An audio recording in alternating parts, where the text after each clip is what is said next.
बच्चों, today we will continue और chapter 3 class 9th SST electoral politics, चुनावी राजनीति। जो चैप्टर हमारा ऑलरेडी पार्ट 1 आप इसका देख चुके हो, उसी को हम कंटिन्यू आगे करेंगे। Today's topic is what is our system of election. Now अभी हमने इलेक्शन सिस्टम थोड़ा सा पढ़ा कि चुनाव जो है वाई डू नीड इट, क्यों ज़रूरी हैं। ठीक है, चुनाव के जो कुछ हमने फीचर्स पढ़े, कुछ विशेषताएं हमने लास्ट टॉपिक्स में पढ़ी। तो अभी हम पढ़ेंगे थोड़ा सा इंडियन इलेक्शन सिस्टम के बारे में। ठीक है, our system means Indian system, Bharat में क्या system. So let's start the topic. What is our system of election? Can we say that Indian elections are democratic? To answer this question let us take a look at how election are held in India. जैसे कि हमने हरियाणा का example बिल्कुल starting में लिया था कि हरियाणा में इलेक्शन प्रोसेस कैसे चल रहा है, तो वहाँ से हमें थोड़ा सा एग्जाम्पल मिल जाता है कि भारत का जो चुनावी एक प्रोसेस है, चुनाव की जो प्रक्रिया है, इलेक्शन का जो सिस्टम है वो कैसा है। ठीक है, कि भारत में चुनाव कैसे होते हैं। Lok Sabha and Vidhan Sabha assembly elections are held regularly after every 5 years। As you know, हर 5 साल बाद हमारे देश में चुनाव होते हैं। Okay, after 5 years, the term of all the elected representative comes to an end.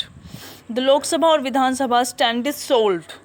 ठीक है, डिसॉल्व मीन्स ख़त्म हो जाना, भंग हो जाना।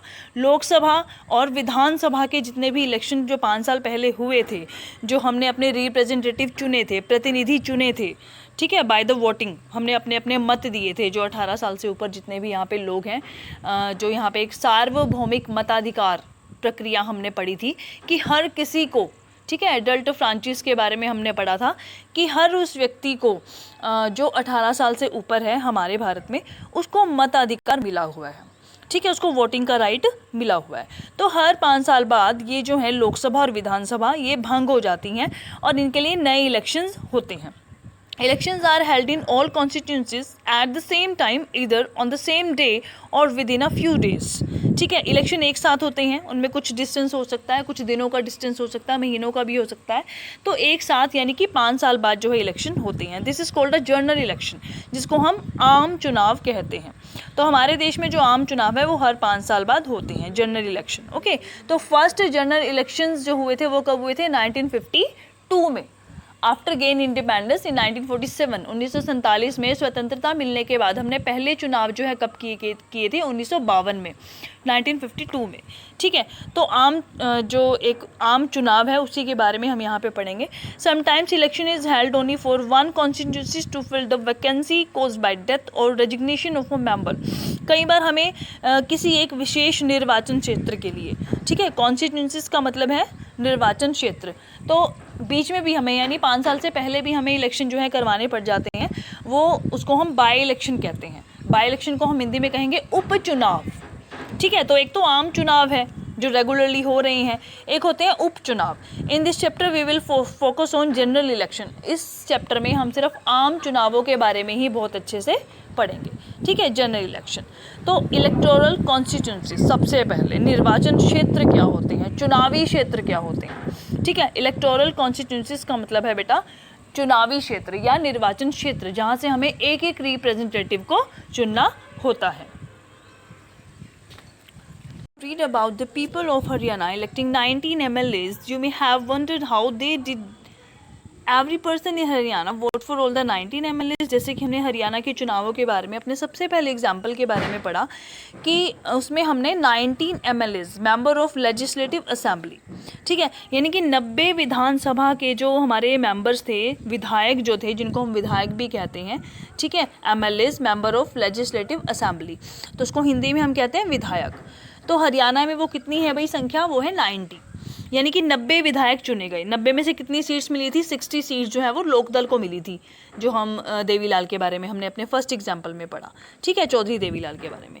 तो सेम एग्जाम्पल अब हम इससे हम ये समझते हैं कि हरियाणा के लोगों ने क्या, हमने वो जो 90 विधायक चुने, जो हम चुनते हैं, ठीक है, 19 MLAs, क्या हम उसके लिए हर किसी को वोट देते हैं?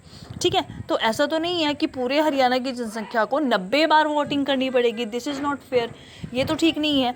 You perhaps know that this is not the case in our country, we follow an area based system of representation, the country is divided into different area for purpose of elections. तो हमारी इतनी बड़ी country है, area इतना बड़ा है, इसको छोटे छोटे पार्ट्स में डिवाइड कर देते हैं, ठीक है, फॉर द इलेक्शन स्पेशली, चुनावों को करवाने के लिए हमारी कंट्री को और स्टेट लेवल पे प्लस कंट्री लेवल पे छोटी छोटी कॉन्स्टिट्यूंसीज में बांट दिया जाता है, जिसको हम कहते हैं निर्वाचन क्षेत्र। Okay, these area are called electoral constituencies, ठीक है, निर्वाचन क्षेत्र हम इसको कहेंगे। The voter who live in an area elect one representative, तो पर्टिकुलर एरिया में जो रहते हैं लोग, वो उसमें से एक रिप्रेजेंटेटिव को चुनेंगे, ठीक है, एक प्रतिनिधि को चुनेंगे।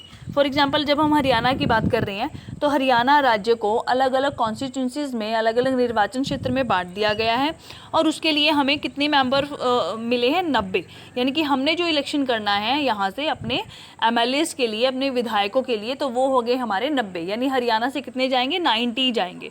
तो ऐसे ही हर स्टेट के लिए अलग अलग जो अकॉर्डिंग टू पॉपुलेशन वहाँ के जो रिप्रेजेंटेटिव हैं वो चुने जाते हैं, ठीक है। तो इसको हम कहते हैं निर्वाचन क्षेत्र। For Lok Sabha election the country is divided into 543 constituencies, ठीक है। तो पूरी कंट्री को कितने निर्वाचन क्षेत्रों में बांटा जाता है, 543 निर्वाचन क्षेत्रों में बांट दिया जाता है। 543 constituencies all over the country हमको जो है रिप्रेजेंटेटिव चुनने होते हैं। The representative elected from each constituency is called a member of parliament और एन MP, ठीक है। तो उसको हम कहेंगे मेंबर ऑफ पार्लियामेंट, यानी कि हर निर्वाचन क्षेत्र से जो एक मेंबर चुन के संसद में आएगा, पार्लियामेंट में आएगा, वो होगा हमारा member of parliament. One of the feature of the democratic election is that every vote should have equal value. That is why our constitution requires that each constituency should have a roughly equal population living with in, ठीक है। तो एक विशेषता हमारे संविधान की ये है, हमारे इलेक्शन सिस्टम का एक मेन जो इम्पोर्टेंट फीचर है वो ये है कि हर वोट जो है वो इक्वल होती है, यानी हर मत का जो मूल्य है वो समान होता है, ठीक है, एक जैसी वोटिंग, यानी कि इसमें किसी तरह का कोई डिस्क्रिमिनेशन नहीं है, कोई भेदभाव नहीं है, यहाँ पर हर किसी को समान जो है अधिकार मिला हुआ है, इक्वल जो राइट है वो मिला हुआ है। तो उसके लिए अलग अलग निर्वाचन क्षेत्र बनाए गए हैं, और हर निर्वाचन क्षेत्र है, हर कॉन्स्टिट्यूंसी से हमें एक मेंबर अपना रिप्रेजेंटेटिव हमें चुनना होता है, ठीक है। Similarly each state is divided into a specific number of assembly constituency, इसी तरह सारी स्टेट्स में जो है वो इक्वली सारे निर्वाचन क्षेत्रों को, कॉन्स्टिट्यूंसीज को बांट दिया जाता है। In this case the elected representative is called the member of legislative assembly. Clear, यहाँ पे आपको फ़र्क पता करना है MP का और MLA का, यानी कि पूरी कंट्री को डिवाइड किया गया है 543, तो वो जो 543 मेंबर हैं जो अलग अलग राज्यों से चुनकर आ रहे हैं पार्लियामेंट के लिए, उसको तो हम कहेंगे MP, मेंबर ऑफ पार्लियामेंट, यानी कि सांसद, हिंदी में हम उसको कहते हैं सांसद, ठीक है। बट पर्टिकुलर स्टेट के लिए, ठीक है, स्टेट असेंबली के लिए जो इलेक्शन होते हैं, यानी कि स्टेट की लेजिस्लेटिव असेंबली के लिए, फॉर एग्जांपल हम हरियाणा की बात करें, हरियाणा की विधानसभा के लिए जो चुनाव होंगे वो होंगे 90 प्रतिनिधियों को हम चुनेंगे जो हरियाणा विधानसभा के मेंबर कहलाएंगे, जिसको हम कहेंगे मेंबर ऑफ लेजिस्लेटिव असेंबली, यानी कि विधायक। Clear, each parliamentary constituencies has with in several assembly constituencies, ठीक है। तो हर जो निर्वाचन क्षेत्र है, जिस भी निर्वाचन क्षेत्र की हम बात कर रहे हैं, विधानसभा की जो हम बात कर रहे हैं, ठीक है, तो हर विधानसभा में उसके साथ साथ उसकी जो कॉन्स्टिट्यूंट असेंबली है, संवैधानिक क्षेत्र है, वो भी उसके साथ मिला होगा। The same principle applies for panchayat and municipal election. Same system कहाँ पर लागू होता है भाई, पंचायत में और नगर पालिका में, यानी म्यूनसिपल इलेक्शन होते हैं जब नगर पालिका के, नगर निगम के चुनाव होते हैं, पंचायत के चुनाव होते हैं, तो वहाँ पे भी सेम यही जो है पूरे जो सिस्टम है वो हमारा यही चलेगा। जैसे हर 5 साल बाद हमारे MLAs और MPs के लिए इलेक्शन होते हैं, सेम मेंबर ऑफ पंचायत और member of municipal election, municipal corporation के लिए जो इलेक्शन होंगे, सेम रूल्स यहाँ पे भी फॉलो होंगे, ठीक है। ईच विलेज और town is divided into several wards. हर गांव को और शहर को जो है वार्ड्स में, अलग अलग वार्ड्स में बांट दिया जाता है, ठीक है। Some time these constituencies are counted as seats, कभी कभी हम इसे सीटें भी कह देते हैं कि इस गांव को इतनी सीट मिली है, इस नगर को, इस शहर को इतनी सीट्स मिली है, ठीक है। When we say that Lokdal won 60 seats in Haryana, जो हमने अपने फर्स्ट एग्जाम्पल में पढ़ा फर्स्ट पेज पे कि लोकदल को कितनी सीटें मिली थी, 60 सीटें मिली 90 में से। हरियाणा में कितनी सीटें हैं, 90, ठीक है, MLAs के लिए। तो उनको कितनी मिली थी, 60, तो मेजॉरिटी मिली थी उन्हें, ठीक है, ज़्यादा सीटें मिली थी। It means that candidate of Lokdal won 60 assembly constituencies in the state and thus Lokdal had 60 MLAs in state assembly। तो इसका क्या मीनिंग हुआ भाई? इसका मीनिंग ये हुआ कि लोकदल में, जो लोकदल ने 60 सीटें जीती हैं, इसका मतलब है कि हरियाणा की 60 सीटें जीती हैं, तो विधानसभा के 60 निर्वाचन क्षेत्र लोकदल के 60 लोग जीतकर राज्य विधानसभा में पहुंच गए हैं, ठीक है। यानी कि लोकदल पार्टी के 60 सदस्य चुनकर कहाँ पहुंच गए, हरियाणा की विधानसभा में।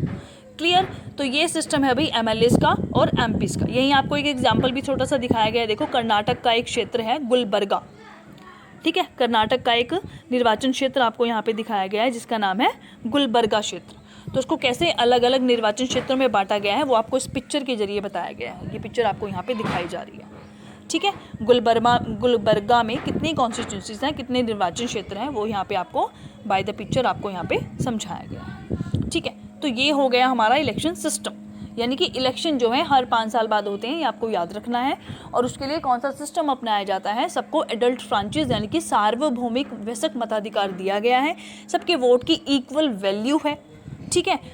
तो नेक्स्ट हमारा जो होगा, तो ये हमारा इंडिया का सिस्टम है जो अभी हमने पढ़ा, ठीक है। You must read properly, line to line आपको अच्छे से इसको पढ़ना है दोबारा से और समझना है। नेक्स्ट हमारा जो टॉपिक रहेगा रिजर्व्ड कॉन्स्टिट्यूंसीज यानी कि आरक्षित निर्वाचन क्षेत्र। कुछ सीटों को, कुछ जगह को आरक्षण भी दिया गया है, कुछ विशेष जातियों के लोगों को आरक्षण दिया गया है, ठीक है, रिजर्वेशन दिया गया है। तो वो हम इसमें पढ़ेंगे, ये हम अपनी नेक्स्ट जो है क्लास में, नेक्स्ट वीडियो में डिस्कस करेंगे।